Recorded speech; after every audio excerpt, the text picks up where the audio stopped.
बचपन। कहानी हमें एक ट्रेन यात्रा पर ले जाती है जहां एक यात्री की मुलाकात एक युवा पानी बेचने वाले से होती है जो बाल श्रम की कठोर वास्तविकता पर प्रकाश डालती है। उफ, यह गर्मी और उस पर से दौड़ना पड़ा, वह भी सामान के साथ। मेरी तो हालात ही खराब हो गई। गर्मी से परेशान किसी तरह मैं अपनी सीट तक पहुंची।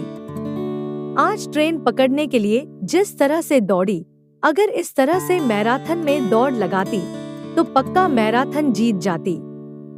सीट पर बैठकर किसी तरह जान में जान आई। सारा सामान ठीक जगह पर लगाने के बाद सोचा आराम से बैठकर पानी पी लूं। प्यास से गला सूख गया था, उस पर से मैराथन वाली दौड़ ने तो थका ही दिया। पानी के लिए बोतल ढूंढने लगी तो याद आया पानी की बोतल और खाने का सामान जिस बैग में माँ ने रखा था, वह बैग तो जल्दी जल्दी में वही रह गया। अब तो ट्रेन भी चल पड़ी थी, पानी ले भी नहीं सकती थी। सोचा चलो कोई बात नहीं, ट्रेन में तो पानी वाला आएगा, उसी से ले लूंगी। लेकिन काफी देर हो गई, प्यास से रहा नहीं जा रहा था। तो सामने बैठे यात्री से मैंने पूछा, भैया पानी वाला अभी नहीं आया? एसी कोच में आने की मनाही है क्या? यात्री मेरी बात सुनकर मुस्कुराने लगा और बोला, मैडम इस ट्रेन में खाने पीने की कोई चीज नहीं मिलती, 1 घंटे बाद एक छोटा सा स्टेशन आएगा, वही कुछ मिल सकता है। जी वैसे आप कहाँ तक जाएगी? मैंने कहा, भैया मैं तो पुणे तक जाऊंगी। अच्छा, फिर तो आप अगले स्टेशन पर जरूर कुछ ना कुछ ले लीजिए, मुझे तो 2 स्टेशन बाद ही उतरना है। उस यात्री की बातें सुनकर प्यास जैसे और बढ़ गई। सही कहते हैं लोग, जो चीज पास में ना हो तो उसकी जरूरत कुछ ज्यादा ही महसूस होने लगती है। खैर, अब इंतजार करने के सिवा कर भी क्या सकती थी। ट्रेन अपनी रफ्तार से चल रही थी। करीब 1 घंटे सवा घंटे के बाद एक छोटा सा स्टेशन आया। ट्रेन रुकी और ट्रेन में पानी बेचने वालों की आवाज भी आने लगी। एक 12 से 13 साल का छोटा सा बच्चा बाल्टी लिए पानी बेच रहा था। मैंने उसे बुलाया और कहा, 1 बोतल पानी दे दो। उसने 3-4 पाउच पानी की निकाल कर मुझे पकड़ाने लगा और बोला, यह लीजिए, बोतल के बराबर ही पानी है। मैंने कहा, पानी की बोतल नहीं है क्या? इसे रखूंगी कहाँ? बोतल रहता तो आराम से रख जाता, पाउच कहीं फट गया तो सब जगह पानी पानी हो जाएगा और सबको परेशानी होगी सो अलग। यहाँ पानी की बोतल नहीं मिलती क्या? मैडम यहाँ तो यही चलता है, आपको पानी की बोतल वह दूर वाले दुकान पर मिल जाएगी। मैंने सोचा अगर पानी लेने के लिए इतनी दूर स्टॉल पर जाऊंगी और इतने में ट्रेन चल पड़ी तो। मैंने उसे बच्चों से कहा, क्या तुम मेरे लिए उस पानी की दुकान से पानी ला दोगे? मैं तुम्हें पानी लाने के लिए 20 रुपए अलग से दे दूंगी। वह बच्चा तैयार हो गया। मैंने पर्स खोला तो उसमें छुटे पैसे नहीं थे। ट्रेन की जल्दी में मैंने सारे छुटे पैसे ऑटो वाले को दे दिए। मैंने उसे 500 का नोट दिया। 500 का नोट देखकर वह बच्चा बोला, मैडम छुट्टा दो ना, तो पानी जल्दी मिल जाएगा। मैंने कहा, मेरे पास नहीं है। पानी के और अपने 20 रुपए लेकर बाकी के पैसे मुझे वापस कर दो। उसने कहा, मेरे पास नहीं है। ठीक है, कोई बात नहीं, मैं अभी पानी लेकर आता हूँ। वह जाने लगा तो मैंने उससे कहा, 2 बिस्कुट के पैकेट भी लेते आना। वह ठीक है बोलता हुआ दौड़कर चला गया। ट्रेन की खिड़की से मैं उसे दौड़कर दुकान की तरफ जाते हुए देखती रही। तभी ट्रेन की सीटी की आवाज आई। मैं बड़ी बेसब्री से इधर-उधर खिड़की से झांकने लगी कि इतने में ट्रेन चल पड़ी और बच्चा दिखाई नहीं दे रहा था। ट्रेन में धीरे धीरे अपनी रफ्तार पकड़ ली, लेकिन बच्चे का कहीं पता नहीं। सामने बैठे यात्री ने मुस्कुराते हुए कहा, अब वह नहीं आएगा। आपने भी तो एक अनजान छोटे से बच्चे को 500 का नोट पकड़ा दिया। वह तो दिन भर में भी इतना नहीं कमा पाता होगा, उसके तो कई दिनों का काम हो गया। उसकी बातें सुनकर अब अपने ऊपर गुस्सा आने लगा। एक तो प्यास से जान निकली जा रही थी, उस पर लोग मेरी मूर्खता पर मुस्कुरा रहे थे। इस बात से अंदर का ज्वालामुखी फट रहा था।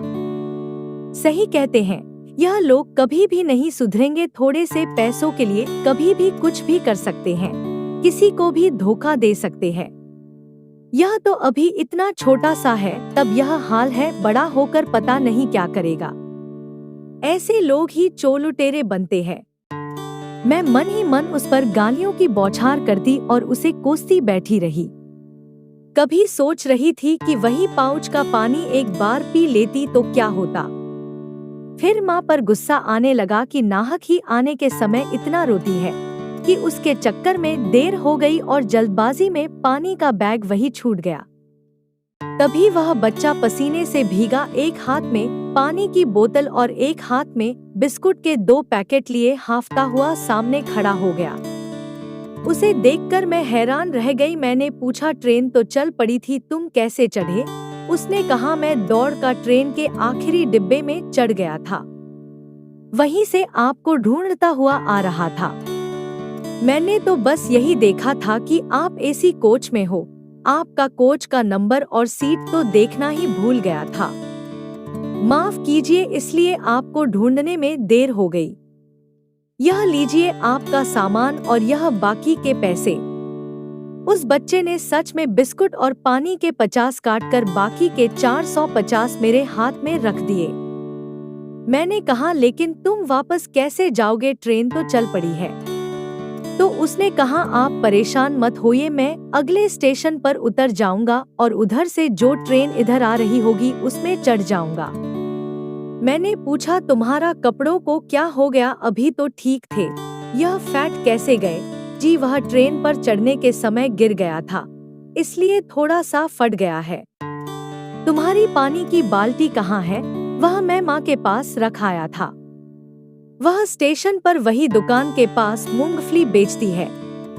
आज तो जब तक वापस नहीं आऊंगा, माँ बेचारी मेरी वजह से स्टेशन में बैठी रहेगी, घर भी नहीं जाएगी, और जब पहुंच जाऊंगा तो आज डांट जरूर पड़ेगी। अच्छा, यह लो, अपने पैसे तो ले लो। मैंने उसे पैसे देने की कोशिश की तो उसने लेने से मना कर दिया और बोला, मेरी माँ कहती है हमें लोगों की मदद करनी चाहिए। आप परेशानी में थी इसलिए मैंने आपकी मदद की।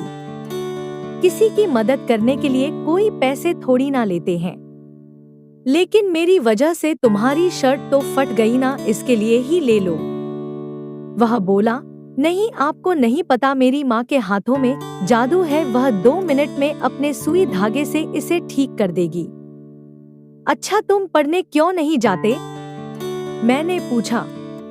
उसे नन्हे बच्चे का मासूम सा चेहरा फीका पड़ गया और बोला, पढ़ना तो चाहता हूँ, लेकिन माँ अकेले सारा दिन काम करती है, फिर भी ठीक से घर नहीं चलता, इसलिए मैं भी माँ के साथ कुछ काम कर लेता हूँ तो हमें शाम को ठीक से खाने को मिल जाता है।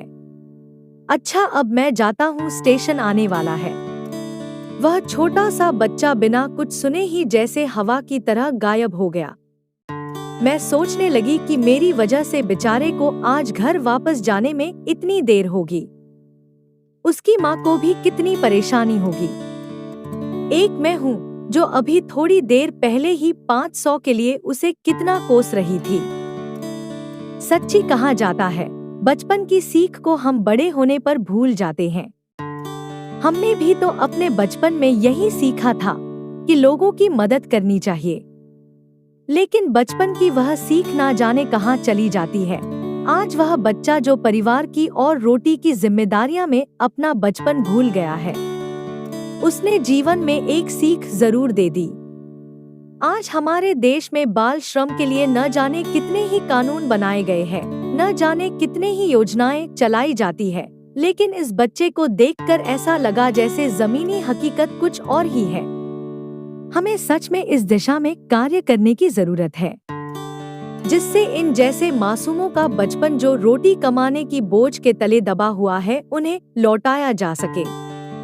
शायद हमारे थोड़े से प्रयास से इस देश को बाल श्रम नामक बुराई से हमेशा के लिए मुक्ति मिल जाए और देश का भविष्य सच में उज्जवल हो।